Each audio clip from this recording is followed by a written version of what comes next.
Hello and welcome to Nottingham College TV. I'm Farron. And I'm Vanessa. And we're here with Darren Simpson. So hi Darren, how are you today? I'm good, thank you. Hello.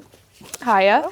So before starting to write books for young adults, you released a novel for adults called Dust on the Moth. Was there any reason for changing to writing books for young adults instead? I'd say it's a combination of good advice from my agent and desperation. So I'd always written for adults originally, and The Dust on the Moth was one of those stories. And then I wrote a couple of books down the line from that. I wrote a book which became Scavengers in the end. Yeah. And that was for adults originally, and it's about, the main character was the adult in the story, raising a child in a kind of a sort of industrial wasteland kind of scenario. And my agent liked it, but she said, the kid in this story is actually far more interesting than the adult. What about if you flipped the story around and had the child as the focus? We can maybe pitch this to children's publishers. Yeah. And it was it wasn't I never ever imagined doing. But by that time I'd written about 4 books without that much luck, so I was quite desperate to try anything really. So I did it, and then I finally got my first book deal, so it kind of worked that way. And again, it was a bit unnerving because I'd never planned to write for children, but actually it's a really happy accident because it's a really great audience to write for, and I really love all the stuff that comes with it in terms of visiting schools and meeting young people. And it's kind of weirdly slightly more open-minded readership than you might get sometimes in adult genres. Really? Yeah, just because I find my books they play a bit loose with genre sometimes, and for some reason the children's market is a bit more open to that kind of playfulness and looseness than sometimes you get in some adult genres. So it's worked out quite well. And I still like to revisit adult fiction and stuff, but I've really enjoyed writing for young people overall. Yeah, so even though you enjoyed writing for young people, it seems to work out really well for your success and everything. Do you think you would ever try and write for adults again, or would you stick strictly off it? I think so, not just because it's kind of what I started off doing, and I probably still read primarily fiction for older readers too, but I think for me it's kind of almost a box to tick. I'd like to keep on writing for young people, but I would also like to kind of get a few adult books in my CV as well, if you know what I mean. Just because I've got certain ideas that would lend themselves more to, obviously, as much as there are certain freedoms with writing for young people, there are obviously, in terms of sort of how dark you can get or certain themes you can approach for adult readership, there's more you can do there. So they have ideas that lend themselves to that. So yeah, I would like to revisit that. I've got some ideas that I would like to approach at some point, but right now the momentum is all kind of with the stuff for younger readers. So I'm going with that for now. Yeah, makes sense, really. Yeah. So talking about Scavengers, it was your debut and it was released in 2019. It was a Guardian bestseller. How did that make you feel? Pretty good. Yeah, I can imagine. No, it felt good. Actually, as much as I'd like to say I was kind of, I was like ecstatic and jumping around, which I was a little bit, but mostly it was just relief.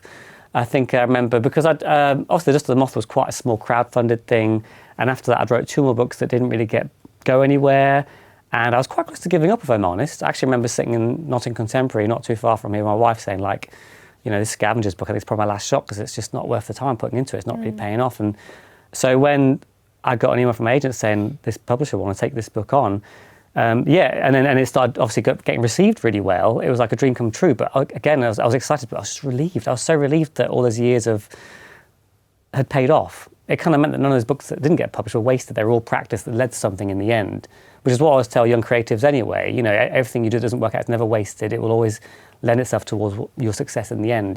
So you learn from your experience. Absolutely, yeah. So nothing that fails as such is ever wasted. It's all part of the journey. Yeah. So yeah, when I got all the good reviews and the kind of things that came with Scavengers, I was over the moon. But mostly I was just really, really happy to finally have to pulled it off in the end. I felt very, very lucky as well, very privileged. So you'd say that definitely motivated you to write further? Yeah, I'd say so. So I had ideas after that where, I'd finally got my foot in the door. I had some other ideas floating around, which I suddenly had a publisher and an editor to pitch those to. So yeah, it made sense to sort of keep going and build upon that. That was the idea. So, outside of your own books, what authors have you been inspired by, or have inspired you, outside of maybe your writing, but in your own life? Yeah, that's a good question. It's kind of a tricky one because my reading is really, really eclectic, and I've never really sort of read one author. I thought, oh, this person makes me want to write. But I guess because I do write for younger audiences, I think back to stuff that I enjoyed when I was a younger reader, and Roald Dahl was a really, really big deal for me. I think just because I'd never come across I think being very young reading The Twits by Roald Dahl, and I couldn't believe how grotesque and cruel and funny it was, you know, and that was quite new to me at the time, and that really opened my, and I started like devouring Roald Dahl books after that, and all the sort of play with language, the made up words, which found that it's way into scavengers in ways, a lot of made up words and scavengers. So I think Roald Dahl was a very sort of formative influence in terms of making me a very keen reader, which fed into my writing, you know.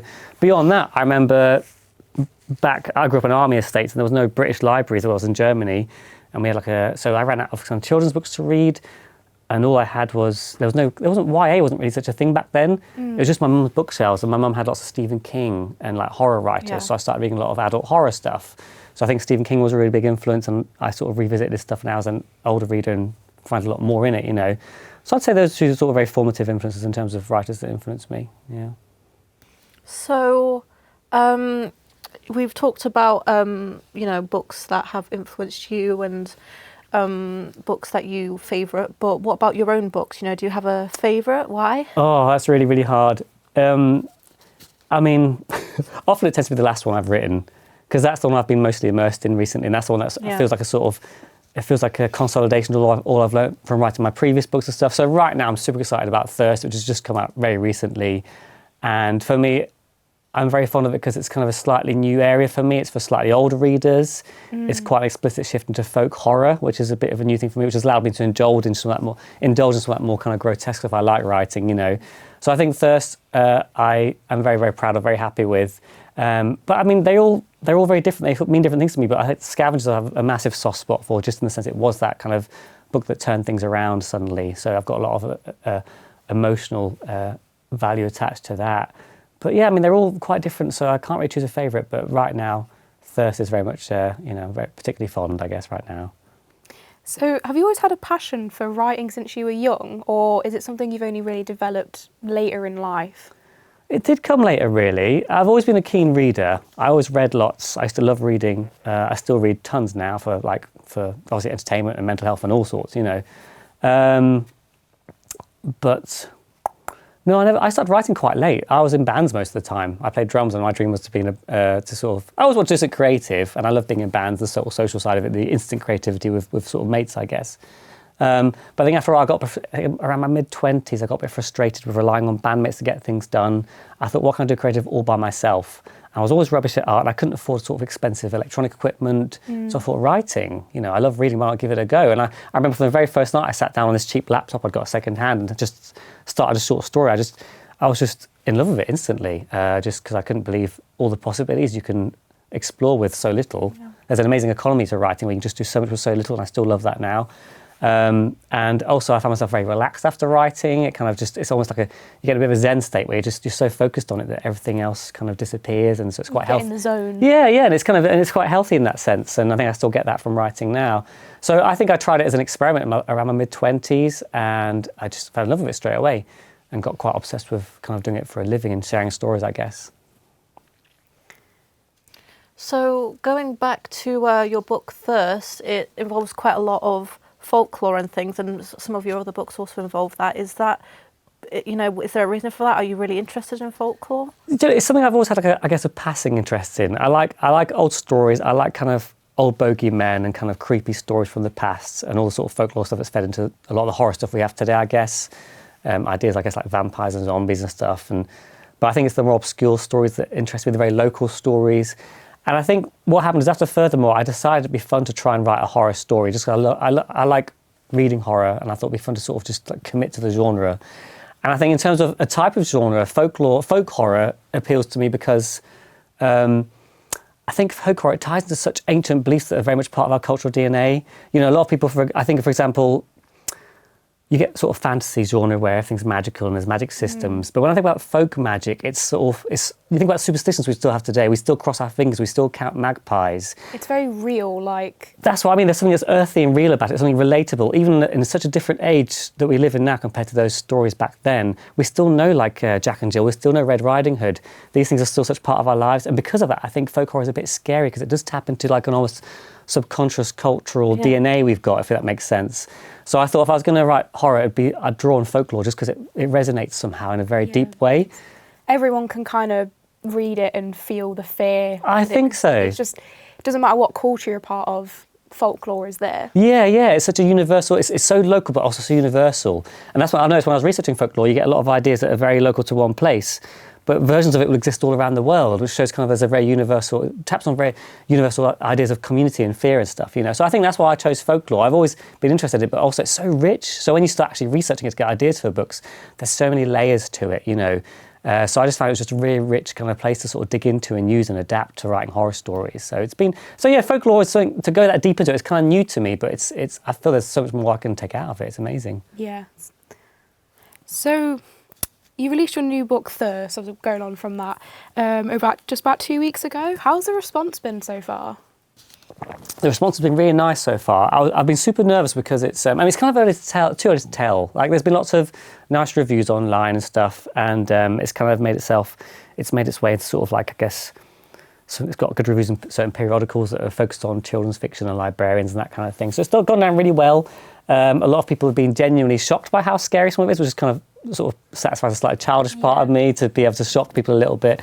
It's gone down really, really well. But one thing I've learned is that you can't really tell in the early days. Sometimes a book can make so much noise when it first comes out, but it's really the long game that counts. So as much as I'm enjoying the noise right now and the nice reviews and stuff that come in, you can never really tell maybe like till years down the line how a book has really gone down, because if it's still hanging around, if people are still talking about it down the line, if it's still finding its way into classrooms down the line, if you get a sudden a rise in sales, like, you know, years down the line. That's what I kind of look for. You know it's a success. It's the long-term thing, yeah. So I can't judge just yet. So I'm really enjoying kind of how it's going down so far. And people have been really enjoying it. And it's reached a new audience in terms of like, it's kind of, you know, kind of YA audience. A lot of bloggers and Instagrammers who specialise in spooky stuff and horror stories are sort of getting quite into it and sharing that. So it's nice to see it it's nice to sort of open up into a new area, I guess, a little bit.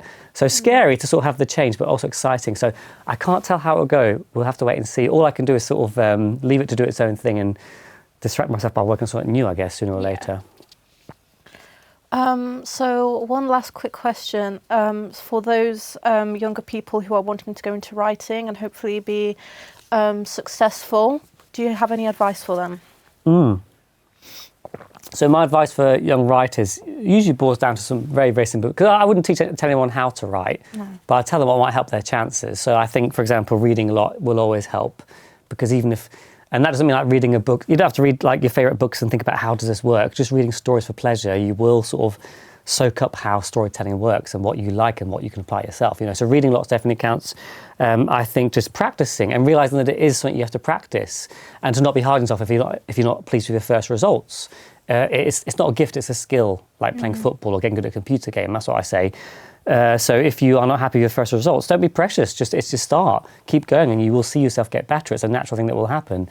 And the main thing, coming back to, I guess, how long it took me to get published, is just perseverance. Perseverance is so, so key, because it can take a long time. A lot of writers on average might write maybe 2, 3, 4 books before they finally get a book deal with one of them.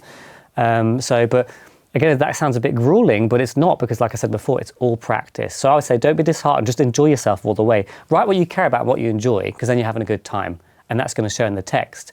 And then keep practicing and you will get better and better. And then eventually your perseverance will meet a little bit of luck, you know, the right agent, the right editor seeing your thing and thinking, this is for me, you know, and then it all come together. So yeah, those are the key things I say. Read lots, make sure you're enjoying your writing, see it as practice, and persevere until a bit of luck comes and helps you out, you know. Yeah.